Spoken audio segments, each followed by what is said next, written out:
नमस्कार, माझ्या चॅनलवर आपणा सर्वांचे स्वागत आहे। आज मी बनवणार आहे ताज्या घरच्या वांग्यांची चमचमीत अशी भाजी। त्या भाजीमध्ये मी मसाले कोणतेही घालणार नाही। मसाले म्हणजे जिरे, लसूण, अद्रक याची पेस्ट नाही, धने पावडरही नाही, गरम मसालाही नाही। फक्त कांदा, टमाटर आणि मिरची घालून याची मी साधी पण चमचमीत अशी भाजी बनवणार आहे। जिरे मोहरीची फोडणी घातली, कांदा घातला, मग हिरवी मिरची घातली, छान त्यांना तेलामध्ये फ्राय होऊ दिलं।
छान असे धुवून मिठाचं पाणी घालून धुतलेले वांगे घातले आणि ही भाजी मी बिना पाण्याने बनवणार आहे। म्हणजे पाण्याचा वापर बिलकुलच करणार नाही। वाफेवर ही वांगे शिजवणार आहे।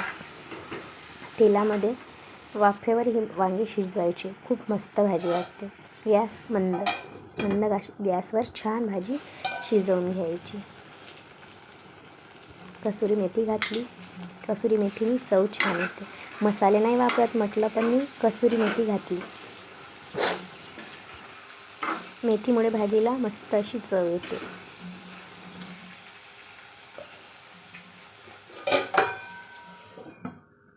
मस्त अशी झणझणीत चमचमीत वांग्याची भाजी तयार आहे। कशी वाटली रेसिपी नक्की सांगा। चॅनलला लाईक करा, कमेंट करा, शेअर करा आणि सबस्क्राईब करा। कोथिंबीर घालून भाजी सर्व करायची। थँक्यू।